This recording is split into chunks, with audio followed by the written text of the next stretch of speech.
friends, welcome to Mangani Sirakugal.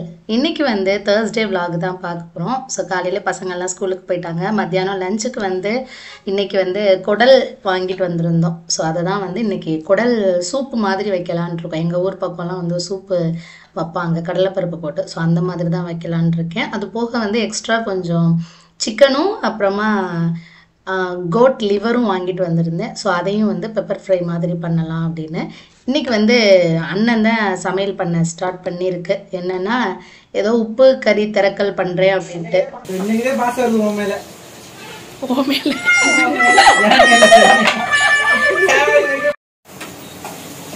என்னடா நடக்குது? என் voice வேற பாரு.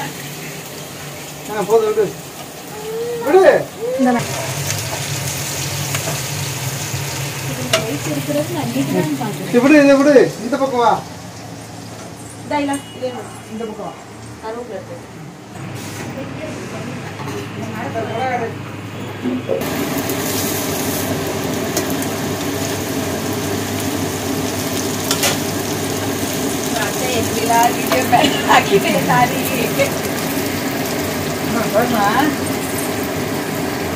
ஹாய் சொல்லு. என்ன மூக்குல ஹாய் சொல்ற? ஹாய் ஹாய் சொல்லு. வெல்கம் டு மாங்கனி சிறகுகள். நீங்கிட்டியா? தள்ளி விட்டு போச்சு. இன்னைக்கு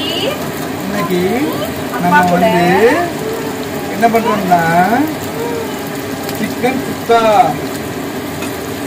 அது எச்சி தெரியுதுங்க.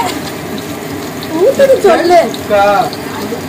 தாரிக்கு சிக்கன் சுக்கா சொல்லு. சூப் சொல்லும்போதே வடிஞ்சிருச்சு. சிக்கன் சுக்கா சொல்லு. சொல்லுமா. என்ன பார்க்க போற தாரி?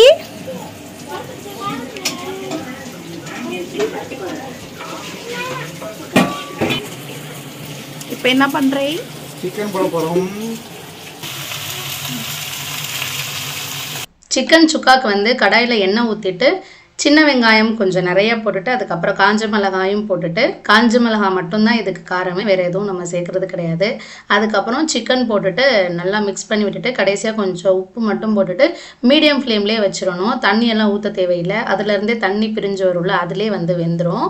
என்னோட சேனலுக்கு தீவிர ரசிகை யார் ஒரு ஆள் அப்படின்னா தாரிகா தான். சேட்டை பண்ணிச்சு அப்படின்னாலே அவங்க அம்மா வந்து இதுதான் சேனல் தான் வச்சு விடுவாங்க. இதில் வந்து அத்தை மாமா சித்தி சித்தப்பன் எல்லாரையும் காமிச்சு சொல்லிகிட்டே இருப்பா. இப்போ வந்து அவள் டான்ஸ் ஆடினதே வச்சு பார்த்துட்டே இருந்தா. சிக்கன் போட்டுட்டு அதை வந்து நல்லா மூடி வச்சுட்டு மீடியம் ஃப்ளேம்லேயே வச்சாச்சு. இங்கே வந்து குடலோட சேர்த்து நுரையீரலும் கொடுத்துருவாங்க. ஸோ அதுவே கொஞ்சம் நிறையா குவான்டிட்டி இருக்கும். நான் வேறு ஈரல் கொஞ்சம் வாங்கிட்டு வந்திருந்தனால அம்மா சொன்னாங்க ஈரலையும் நுரையீரலையும் சேர்த்து பரட்டிட்டு குடலை வந்து சூப் வச்சுக்கலாம் அப்படின்னு. என்கிட்ட வேறு அருவாமனைலாம் இல்லை. பாவம் அருவாவில் தான் அம்மாவும் அகிலாவும் உட்காந்து கட் பண்ணிட்டு இருந்தாங்க. ஸோ குடல் க்ளீன் பண்ணுறது வந்து கொஞ்சம் நொண்டை பிடிச்ச வேலை தான். அதனால தான் அம்மா யாராவது வந்தால் மட்டும் தான் நாங்கள் வாங்குறது. தாரிகா வந்து அந்த தெரிஞ்ச ஒரே ஸ்டெப் அந்த அபிராமியே சாங் தான். ஸோ அதுக்கு வந்து இப்போல்லாம் யாரை பார்த்தாலும் டான்ஸ் ஆடவாங்கன்னு சொல்லிட்டு அந்த சாங் வச்சு ஆடிட்டு இருக்க தான் வேலை. அன்னைக்கு ஃபுல்லாக அவங்க அப்பாவை கூப்பிட்டு அவங்க அப்பா கூட தான் டான்ஸ் பண்ணிகிட்டே இருந்தா. அப்பா கூட அடுப்போம்.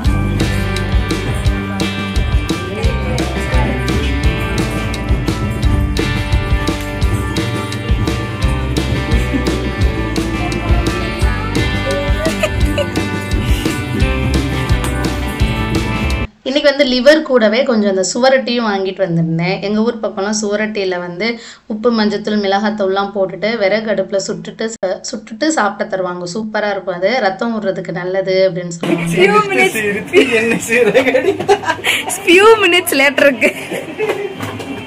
இதோட ஃபுல் வீடியோ சேனல் இருக்கு.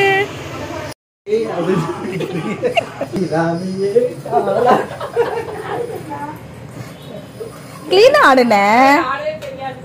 கிளீன் ஆடு. நானே என் மகளை பார்த்து கத்துக்கினேன்.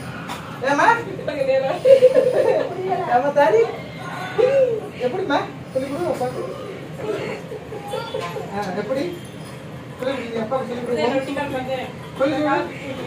சொல்லி கொடு அப்பாக்கு. எப்படி இப்படியா வச்சு அப்புறம் அப்புறம் என்ன ஒண்ணு இப்படியா Sorry, teacher. Pagda. Easy ba, Sal? Huh? இது அரபியில் சொல்ல போனால் மில்க் இதுக்கு பேர் என்னதுமா மில்க் அரபியில் மில்க் போடணுமா மில்க் மில்க் இல்லை மில்க் மில்க் தேவையான அளவு உப்பு போட்டு கிண்டணும்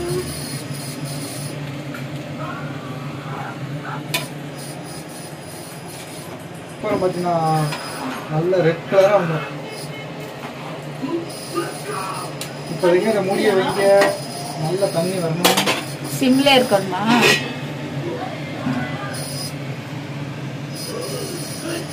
லிவர் ஃப்ரைக்கு வந்து கொஞ்சம் மல்லி மிளகாய் சீரகம் சோம்பு மிளகு இது எல்லாமே ட்ரை ரோஸ்ட் பண்ணி வச்சுருக்கேன்.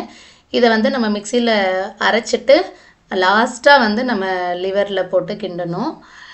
இடையில இந்த சிக்கன் சுக்காவை வந்து மிக்ஸ் பண்ணி விட்டுக்கிட்டே இருக்கணும். ஏன்னா நம்ம தண்ணி சுத்தமாகவே ஊற்றலை, அந்த சிக்கனில் இருக்கிற தண்ணியே தான் அப்சர்வ் பண்ணிக்கும். ஸோ அதனால் இடையில நல்லா மிக்ஸ் பண்ணி விட்டுக்கோங்க.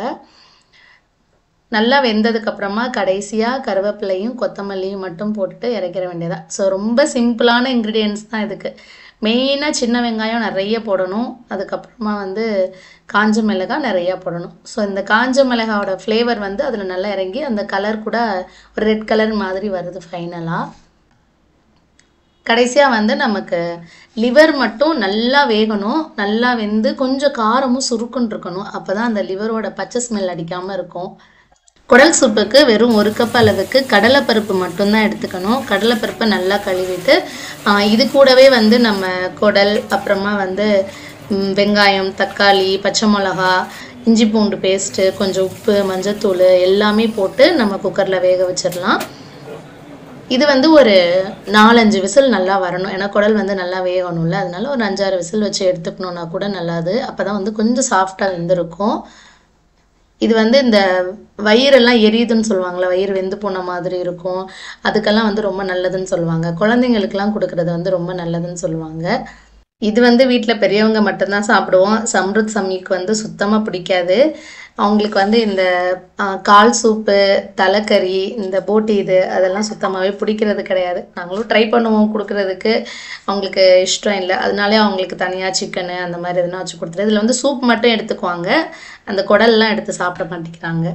லிவர் ஃப்ரைக்கு வந்து கடைசியாக நம்ம மசாலா அரைச்சி வச்சுருந்தோம்ல, அது போட்டுட்டு கொஞ்சம் காரத்துக்காக மிளகாய் தூளும் ஆட் பண்ணிக்கிறேன். ஸோ மேக்ஸிமம் நம்ம வந்து இதில் அந்த பச்சை ஸ்மெல் வராமல் பார்த்துக்கணும். அதனாலே கொஞ்சம் பெப்பர்லாம் அதிகமாக போட்டால் தான் வந்து டேஸ்ட் நல்லாயிருக்கும்.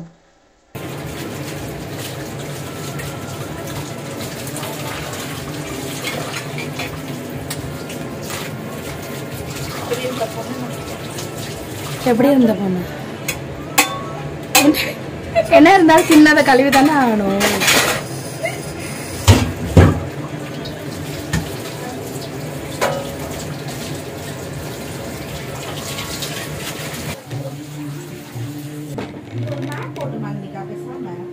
லிவர் வந்து கொஞ்சம் ட்ரை ஆனதும் நல்லா கொஞ்சம் சுருள வெந்து வந்துடும். அந்த ஸ்டேஜில் வந்து நம்ம கொத்தமல்லியும் கருவேப்பிலையும் போட்டுட்டு நல்லா மிக்ஸ் பண்ணிவிட்டு இறக்கிக்கலாம். இதில் நீங்கள் வந்து டேஸ்ட் பார்த்துக்கோங்க. காரம் கொஞ்சம் கம்மியாக இருந்துச்சுன்னா ஃபைனலாக இன்னும் கொஞ்சம் கூட பெப்பர் இடித்து சேர்த்துக்கலாம். சுருக்குன்னு காரமாக இருந்தால் தான் லிவர் பெப்பர் ஃப்ரைக்கு வந்து நல்லாயிருக்கும். இப்போ வந்து குடலுக்கு வந்து நான் தாளிச்சு விட்டுக்கிறேன். ஏன்னா ரொம்ப நேரம் ஆயிடுச்சு. குடல் க்ளீன் பண்ணுறது வந்து ரொம்ப கஷ்டமான விஷயம். அதுக்கே கிட்டத்தட்ட ஒரு 1.5 to 2 hour கிட்ட ஆச்சு. பாவம் அம்மா 2 குடல் வேறு வாங்கியிருந்தோமா, அதனால அம்மா கங்கா அகில் எல்லோரும் மாற்றி தான் உட்காந்து க்ளீன் பண்ணிட்டு இருந்தாங்க. ஸோ குக்கரில் வந்து விசில் எல்லாமே வந்துட்டு ஸ்டவ்வை வந்து ஆஃப் பண்ணிட்டு வச்சுருக்கேன்.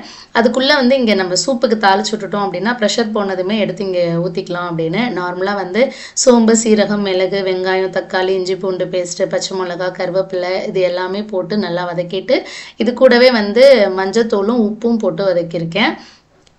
இது நல்லா வதங்கட்டும். பக்கத்துலேயே வந்து சுடுதண்ணியும் காய வச்சு வச்சுருக்கேன். சூப்புக்கு வந்து கொஞ்சம் ஊற்றிக்கிட்டோம் அப்படின்னா சீக்கிரமாகவே வந்து சூப்பு ரெடி ஆயிரும். இப்போ சூப்புக்கு மெயினாக நம்ம வந்து சீரகம் சோம்பு அரைச்சி ஊற்றணும். ஸோ சீரகம் சோம்பு மிக்சியில் பொடி பண்ணி வச்சுக்கிட்டேன், அது போட்டுட்டு அதுக்கப்புறமா மிளகாய் தூளும் எக்ஸ்ட்ரா நம்ம ஆட் பண்ணிக்கணும். மிளகாய் தூள் ஒரு 2 ஸ்பூன் அளவுக்கு ஆட் பண்ணியிருக்கேன். அது கூடவே மல்லித்தூள் வந்து ஒரு 3 ஸ்பூன் அளவுக்கு ஆட் பண்ணியிருக்கேன். இந்த மாதிரி சுடுதண்ணி நம்ம வச்சுக்கிட்டோம்னா டக்குன்னு நமக்கு சூப் வந்து ரெடி ஆயிரும். இதே பச்சை தண்ணி ஊற்றினோன்னா நிறைய வேறு நம்ம சூப் வைப்போமா, இதெல்லாம் ரெடி ஆகிறதுக்கு இன்னுமே கொஞ்சம் டைம் ஆகும். ஸோ சீக்கிரம் நமக்கு வேலை முடியணும் இந்த மாதிரி சூப்பெல்லாம் வைக்கிறதுக்கு. அதே மாதிரி பிரியாணி நிறையா பண்ணும்போது அதுக்கு வந்து தண்ணி ஊற்றி வைக்கிறதுக்கெல்லாம் சுடுதண்ணி யூஸ் பண்ணிக்கிட்டோம்னா சீக்கிரமாக நமக்கு வேலை முடியும். இப்போ பார்த்தோன்னா நல்லா குடல் வந்து வெந்திருக்கு. சூப்பராக க்ளீன் பண்ணியிருந்தாங்க அம்மாவுமே, நல்லா க்ளீன் பண்ணி கொடுத்துருந்தாங்க. ஸோ இவ்வளோதான். சூப்புக்கு வந்து நம்ம பெரும்பாலும் பாசிப்பருப்பு யூஸ் பண்ணுவோம். ஆனால் இந்த குடல் சூப்புக்கு வந்து கடலைப்பருப்பு தான் யூஸ் பண்ணுவாங்க. இப்படி ஒரு தடவை ட்ரை பண்ணி பாருங்கள், சூப்பராக இருக்கும். இப்போ நான் ஏற்கனவே வந்து சூப்புக்கு ஆல்ரெடி நான் வந்து கொதிக்க வச்சுட்டேன் இல்லையா, இப்போ இதிலே வந்து நம்ம குடல் சூப் வந்து நம்ம ஏற்கனவே வேக வச்சு வச்சுருந்தோம், அதையும் ஆட் பண்ணிவிட்டு ஒரு 5 to 10 நிமிஷத்துக்கு உள்ளே கொதி வந்துருச்சுனாலே போதும், நமக்கு சூப் ரெடி ஆகிடுச்சு.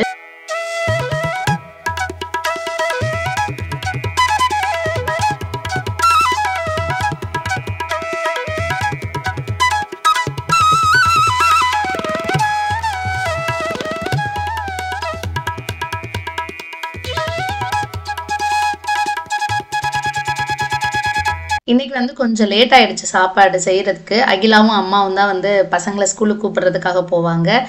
அதனால அவங்களுக்கு ஃபஸ்ட்டு சாப்பாடு போட்டு கொடுத்தாச்சு. தாரி வந்து ஆல்ரெடி சாப்பிட்டு போய் தூங்கிட்டா.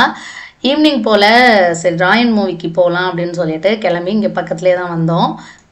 யாருக்கெல்லாம் வந்து சின்ன வயசில் ஃபஸ்ட்டு பார்க்க போன மூவி நேம் வந்து ஞாபகம் இருக்குது. நான் வந்து சின்ன பிள்ளையா இருக்கும்போது காரைக்குடியில் சத்யம் தியேட்டர்னு நினைக்கிறேன்.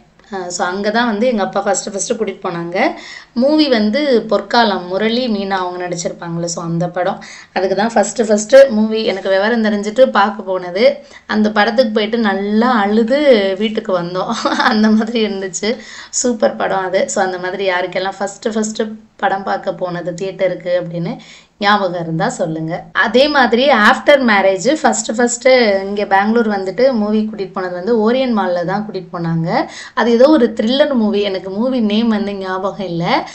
3D மூவி தான் அது.